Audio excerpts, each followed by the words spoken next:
자, 오늘 할 내용은 강수와 구름과 강수입니다. 자, 제가 오늘 하기 전에 어차피 책에 있는 내용을 여러분들이 정리하고 기록을 해야지만이 더 자신만의 공부법이 될 것 같아서 그거에 대해서 먼저 얘기를 하고자 합니다. 제가 여기 지금 세 개의 그림을 그려놨습니다. 물론 여기 그림을 뭐 보시면 알겠지만 여기 특별하게 약간 이게 화산이거든요. 화산? 다 화산입니다. 다 화산인데 약간 좀 특이하게 여기 그림이 하나 있죠. 여기 멈춤 표시. 여기는 일시정시, 여기는 플레이. 다 아실 겁니다. 그래서 이거는 이미 살아있다. 그래서 활화산 실제로 이렇게 폭발하고 있고 실제로 이제 폭발도 하고 있고 뭐 가스도 내비는 거고 이거는 온천 표시거든요. 뭔가 이렇게 약간 따뜻하긴 하는데 조금씩은 나오고 있지만 쉬기도 한다 해서 쉴 휴자 휴화산. 자 이거는 이미 약간 멈춰있다 해서 사화산. 그러니까 뭔가 그림을 그릴 때도 여러분들이 어떤 그 자신이 잘 알고 있는 그림으로 정리를 한다면 말로 하는 것보다 물론 살아있네 쉬고 있네 이렇게 그저 있을 뿐 제가 이렇게 표시했지만 이 내용이 없더라도 여러분들은 이 그림으로 내용을 금방 이해하셨을 거예요. 그래서 어떤 내용을 정리할 때 그림으로 여러분들이 생각해서 그리시고 그림을 볼 때 조금 생각해서 읽으셨으면 좋겠어요. 제 그 공부 방법은 생각하면서 그리고 그림을 생각하는 게 핵심이라고 보시면 됩니다. 그리고 반드시 보기만 하지 마시고 같이 메모를 하셔라. 최소한 못하시면 그대로 따라하시고 조금 시간이 지나면서 자신의 생각을 조금씩 집어넣으면서 그림을 좀 더 그리셨으면 좋겠다라는 생각이 듭니다. 자, 이거는 일기예보 같은데 보면 당연히 여기 해 같은 거 보이죠? 당연히 여기 뭐 여러분들도 뭐 이거 해라고 생각할 거야. 이거 똑같이 해입니다. 근데 이게 날씨로 가면 이게 맑음이죠, 맑음. 이게 맑은 거고 이건 이제 구름 사이로 해가 좀 있으니까 이거 흐림이죠. 자, 그리고 여기 이제 비. 자, 이건 이제 눈 내리는 겁니다. 제가 눈을 이렇게 보통 이렇게 6가지로 해가지고 이렇게 눈 결정이 있어서 했는데 눈이나 비를 내리는 걸 과학에서 뭐라고 하느냐? 강수라고 합니다. 물. 뭔가 이게 어차피 비나 눈도 다 물이기 때문에 강수. 내리는 물이다 해서 강수라고 합니다. 그래서 어떤 기호를 좀 알게 되면 그 그림을 봐도 바로 이 사람의 뇌라고 하는 건 그림을 먼저 인식하기가 편하거든요. 글씨보다는. 그래서 이거 보시면 알겠지만 이제 번개 치는구나. 번개 치고 사실 이런 번개 치는 날에는 붉은 비가 많이 내립니다. 소나기가. 나중에 여기서 나오지만 이런 어떤 간단한 그림으로 기호로 이제 그림을 정리하면 훨씬 더 편하죠. 제가 이제 온도계를 펴놨습니다. 온도계. 예, 이제 온도가 이렇게 올라가는 걸 온도계로 보통 이렇게 표시를 많이 하는데 온도가 낮으면 이렇게 온도를 조금만 그리면 될 것 같고 온도가 높으면 이렇게 빨간색으로 높게 올라가면 이게 온도가 높다. 그래서 온도를 이렇게 표시할 겁니다. 앞으로 온도계를 간단히 그릴 거고 여기는 이제 떨어지는 물을 그린 거거든요. 이건 물. 이건 이렇게 물 모양, 빗방울. 근데 이렇게 이게 점점점점으로 하는 건 뭘까요? 점점점점.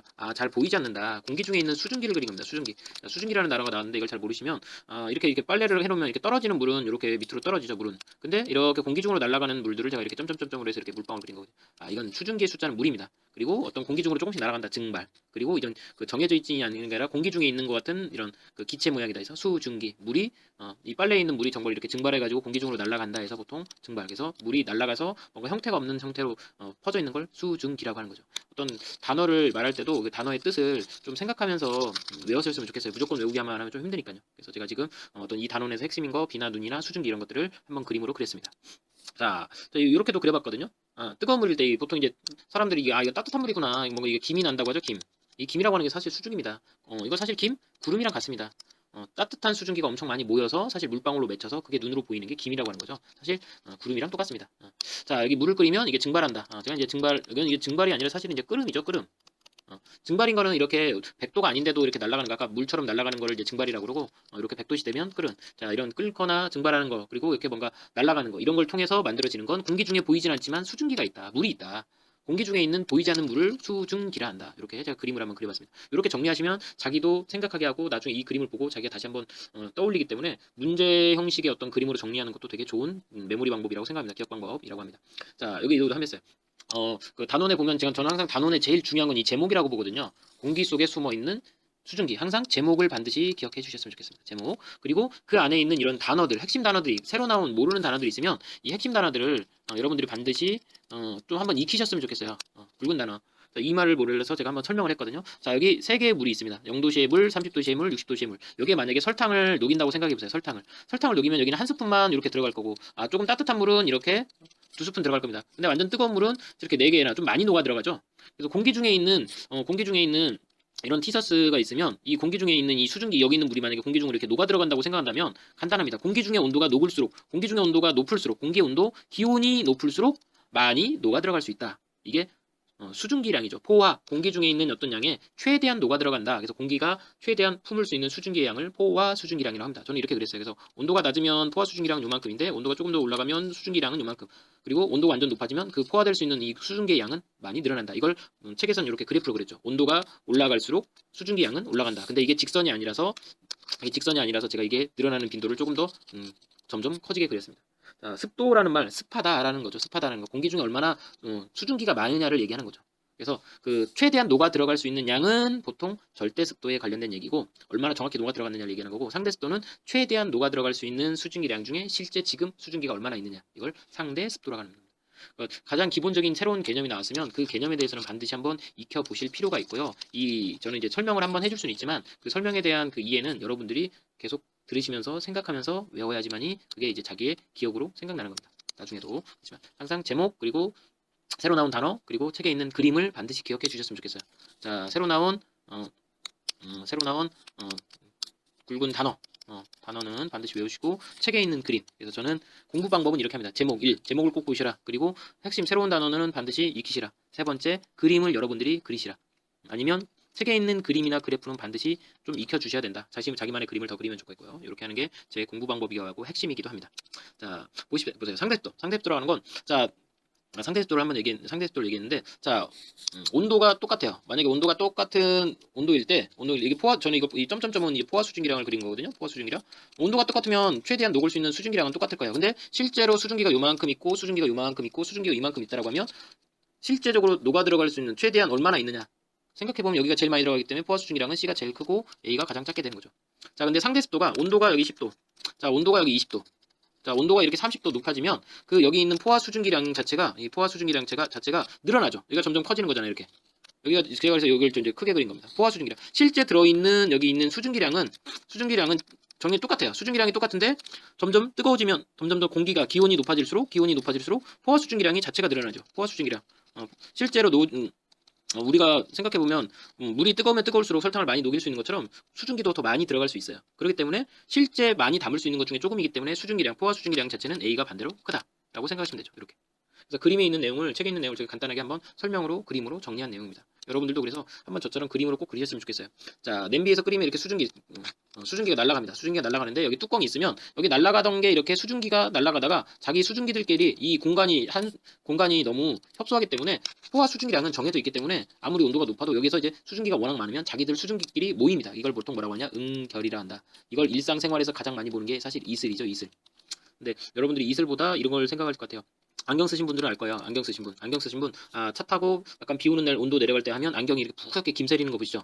항상 안경이 차갑기 때문에 차가운 겨울철에 안경 차가웠다가 여러분들이 따뜻한 아니면 수증기가 좀 많은 그 버스나 아니면 실내 들어가면 뿌옇게 되는 거죠. 그게 응결입니다. 그래서 왜냐면 온도가 낮으면 포화 수증기량 자체가 작아지기 때문에 응결이 잘 돼요. 그래서 이슬 같은 게, 김 같은 게 바로 생기는 거죠. 수증기량이 많아져서 생기기도 하고 온도가 낮아져서 생기기도 한다. 그래서 이걸 응결을 반드시 기억해 주셨으면 좋겠습니다. 자, 이건 물방울로 이루어진 구름. 똑같이 제가 아까 얘기했지만 이게 제목입니다. 이게 제목이고 이 안에 새로 나온 단어들이 이렇게 있어요. 그래서 제가 단어를 썼어요. 왜냐면 어떤 제목과 단어가 나왔으면 단어를 기억해 주시고 그림도 여기 책에 바로 오른쪽에 그 제목 옆에 이게 구름이 있더라고요. 그 구름인데 사다리가 있더라고요. 사다리. 근데 제가 좀 다르게 그랬어요. 어떤 물이 수증기가 되면서 공기 중에 있는 수증기가 점점 이렇게 부피가 커져서 올라가면서 생기는 게 구름이다. 그래서 여기 제가 지금 뭔가 이런 수증기가 올라간다. 그래서 보통 이제 바람이 이렇게 그리기 때문에 바람 보통 이렇게 부는 걸로 되어 있는데 제가 이렇게 해서 위로 올라간다. 어떤 공기의 흐름을 바람으로 그리고 이런 바람과 함께 화살표를 그려서 수증기가 점점 올라가다 보면 구름이 생긴다. 이걸 제가 그림을 그렸던 겁니다. 자, 그리고 보시면 보통 여기 이제 이게 밤이라고 했죠. 밤이나 새벽. 저는 밤이랑 새벽을 얘기했던 거예요. 밤이나 새벽이 되면 공기 온도가 떨어져서 생기는 게 여기 이슬이다. 요 이슬은 여러분들 땅 주변에 일어나는 건 이슬이고요. 공기가 위로 올라가서 점점 온도가 낮아져서 생기는 건 구름입니다. 그래서 위치가 여러분들 지표면 땅 주변에 구름이 생기면 사람들은 그걸 안개라고 합니다. 자, 보시면 얼음물, 여기 여름철에 얼음물 이렇게 놓으시면 얼음물 여기 주변에 이렇게 물방울들이 맺히잖아요. 이 물방울들 어디서 왔을까요? 공기 중에 있는 수증기 자체가 점점 모여서 여기 물방울들을 만들었다. 그래서 여기 지금 순간적으로 온도가 낮아졌잖아요. 온도가 낮아졌기 때문에 이슬이 충분히 생긴다. 해서 이건 점이라고 하는 건 포인트인데 이슬이 생기는 온도를 얘기하는 거죠. 온도가 낮아지면 포화 수증기량 자체가 작아지기 때문에 공기 중에 있는 수증기가 반드시 모일 수밖에 없다. 응결할 수밖에 없다. 그렇게 생기는 게 여러분들 그 여름철에 차가운 얼음물 같은 거 주변에 이렇게 생기는 응결이 이슬이고 그게 점점 위로 올라가면서 온도가 낮아지고 수증기들이 모이는 게 구름이다. 요거 이제 구름의 생성 과정을 간단하게 그림으로 그린 겁니다. 자, 다음 단계 보실게요. 요거 그림 제가 세로로 그려놨어요. 자, 여기 공기를 얘기하고 싶어요. 근데 공기 중에 있는 것 중에도 눈에 보이지 않는 수증기 자체가 여기 수증기. 이 수증기가 점점 위로 상승한다. 이거 상승입니다. 상승해서 중요한 건 기온이 떨어진다. 기온이 낮아진다. 그리고 여기 자체 보시면 알겠지만 여기 부피가 커져요. 부피가 엄청 커진다. 이걸 이제 팽창이라고 합니다. 그리고 만약에 주변의 온도 자체가 어떻게 더 온도 자체가 되게 단열이라고 하는 건 여기 열 자체가 막게 켜져 있다. 그래서 온도가 더 높아지고 뭐 주변에서 열을 받거나 열을 뭐 주거나 받거나 그러진 않잖아요. 그래서 처음 가지고 있는 열 자체가 부피가 커지면서 그 자체의 수증기 온도, 그 기온, 공기의 온도 자체는 낮아진다. 이걸 단열 팽창 및 수증기가 내려간다. 이 기온이 내려가면서 어디까지 내려가냐? 이슬점까지 내려가는 거죠. 이슬점까지 내려가면서 수증기가 응결한다. 응결한다. 이 응결되는 게 응결돼서 생기는 게 바로 구름이다. 이렇게 이거 핵심 단어니까 핵심 이 과정이니까요. 이거 수능 때까지 나오니까 여러분들이 반드시 익혀주셨으면 좋겠습니다. 제가 이걸 지우는 이유는 여러분들이 직접 이거 보면서 이 단원 중간중간을 여러분들이 직접 채워서 그림으로 정리하길 바라는 마음입니다. 자, 그래서 구름 생기는 가장 기본적인 것 중에 하나가 이 공기, 이 수증기가 이렇게 바람을 타면서 산 비탈을 올라가면서 생기면 이게 구름이 생긴다. 물론 산 올라가는 사람 입장에서 산 위에서 구름 보면요 사실 안개입니다. 멀리서 보면 구름이고, 그래서 구름과 안개 사실 다 비슷하다. 그래서 공기가 올라가면 산을 타면서 올라가는 게 구름이 이렇게 생길 때도 있다. 자, 구름 생기는 여러 가지 방법 중에 자, 햇빛이 이렇게 저번에도 제가 비읍시 복사라고 했는데 복사열이 가는 거죠. 뜨거운 열 에너지가 가는 거죠. 열의 어떤 에너지가 이렇게 복사돼서 열이 가면 여기가 수증기가 생기는 거죠. 수증기가 똑같이 상승해서 응결이 되면서 이슬점까지 해서 온도가 생긴다. 왜냐면 일부분은 따뜻하고 여기 제가 나무를 그려놓은 이유는 여기는 온도가 높아요. 온도가 높기 때문에 상승을 해요. 위로 올라가요. 근데 여기는 온도가 상대적으로 온도가 여기 그늘이기 때문에 여기는 상대적으로 낮아요. 그럼 여기는 이제 공기가 내려간단 말이에요. 공기가 여기는 내려가고 이 공기 내려간 게 옆으로 가다 보면 이렇게 옆으로 가면서 다시 위로 올라간다. 이렇게 해서 부분적으로 열을 받는 부위가 특별하게 좀 차이가 생기면 어딘가는 반드시 상승하게 되는 거죠. 그래서 이걸 이제 여름 겨울 뭐 약간 아지랑이처럼 이렇게 올라가는 걸 보시면 공기가 위로 올라가는 거죠. 자, 그래서 여기 제가 이렇게 써놨습니다. 자, 수증기가 이렇게 점점 위로 올라가면서 구름이 되고 이 구름이 비나 눈이 된다. 여기 구름도 이 구름 안에 눈이랑 뭐 이렇게 물방울들이 섞여 있지 않을까요? 저희가 사는 그 중위도에서는 실제로 이렇게 섞여 있습니다. 그래서 사람들이 이제 그래서 이 구름을 영어로 클라우드라고 하잖아요. 그래서 사람들이 여기 가상의 공간에 어떤 구름에다가 뭔가를 올린다 해서 업로드. 우리가 보통 파일을 내려받는 데서 다운로드. 그래서 구름으로 지금 보통 클라우드 많이 하더라고요. 구글 드라이브 할 때도 그런 개념입니다. 자, 그리고 자, 공기. 자, 이렇게 좀 이렇게 외우셨으면 좋겠어요. 공기가 많다는 얘기는 공기랑 약간 여기 공기 중에 약간 공기가 많다는 얘기는 기압이 높다라고 생각하시면 돼요. 공기랑 고기랑 약간 비슷하니까 이렇게 외우시면 되겠어요. 공기가 많은 데서는 이 공기가 어디로 바람이 가겠죠. 어디로 가느냐? 공기가 상대적으로 적은 곳, 저기압입니다. 그럼 저기압들은 공기가 자꾸 모이기 때문에 이게 상승기류가 생겨요. 그래서 이렇게 저기압 중심부에는 상승기류가 있기 때문에 보통 이게 저기압이 좀 열대성 저기압하면 태풍이거든요. 그래서 저기압 중심부에는 공기가 많이 모여서 상승하는 게 생겨서 약간 그 부분만 엄청 뜨겁거나 저기압이거나 그러면 상승기류가 생겨서 구름이 생기기도 한다. 자, 그리고 공기 자체가 약간 이건 기단이라고 하는데요. 공기의 어떤 덩어리예요. 공기의 엄청나게 큰 덩어리. 공기 덩어리인데 얘가 좀 차가운 게 있고 차가운 건 보통 아래로 가라앉아요. 근데 따뜻한 공기는 이렇게 산을 타고 올라가서 점점 올라가면 올라가면서 옆으로 쭉 긴 구름이 생깁니다. 그리고 이 차가운 겨울철에 있는 차가운 기단 아니면 요 근래에 갑자기 차가운 바람이 생겼잖아요. 차가운 바람이 갑자기 와버리면 이게 따뜻한 공기가 차가운 바람 때문에 갑자기 올라가게 생기는 거예요. 그래서 구름 자체가 위로 막 올라가요. 뭉게구름처럼. 그럼 이게 위로 쌓여진다고 해서 이건 저군요. 요거는 옆으로 생겼다 해서 치군요. 그래서 이제 구름 모양에 대해서 이제 나올 건데 이렇게 어떤 공기의 기단, 공기 덩어리들이 서로 다른 차갑고 따뜻한 기단들이 서로 만나면서 부딪혀서 올라가기도 하고 타면서 이렇게 올라가기도 한다. 이렇게 해서 구름이 생겨나기도 한다. 자, 요거는 층운형이라고 합니다. 층운. 이거 1층, 2층 할 때는 이렇게 층층이 이렇게 층처럼 이렇게 넓게 펴져 있어요. 그래서 이제 비가 내릴 때 이렇게 이슬비가 많이 내리죠. 이슬비. 이거는 이제 가랑비. 그래서 작은 비인데 얇은 비인데 오래 내리는 게 이게 치군형. 여기 치군형의 형은 뭐 형 동생하는 게 아니라 스타일 좋다 할 때 스타일입니다. 어떤 모양이냐? 모양을 나눌 때 옆으로 길쭉하다 해서 이제 층운형이라고 운자가 구름 운자입니다. 그래서 한 단계 한 단계 올라가면서 점점 생겨나는 것 같다 해서 층운형. 자, 요거는 이제 위로 쌓인다고 해서 아까 얘기했지만 적운형, 쌓을 적자입니다. 구름 운자, 여기 쌓은 여기서 적운형이라고 합니다. 그래서 적운형 구름은 보통 소나기로 짧게 내리죠. 근데 대신에 장대비처럼 굵게 내리죠. 그래서 번개도 많이 치고. 그래서 여러분들이 어떤 구름이 내릴 때도 저게 위로 쌓였는지 구름 모양만 봐도 소나기가 내리는 거 보면 짧게 비가 오겠구나. 근데 대신에 비는 단시간에 많이 오겠구나. 뭐 이슬비면 천천히 오겠지만 좀 오래 내리겠구나. 이런 과학을 배우면 그런 게 좀 좋은 거죠. 자, 그리고 이제 지표면에 내리는 비는 아까 강수 얘기했죠. 강수, 비나 눈입니다. 자, 위도가 낮다. 저위, 적도라고 생각하시면 적자가 비슷하죠. 제가 아까 공기하면서 고기압 했죠. 고기가 많으면 고기압.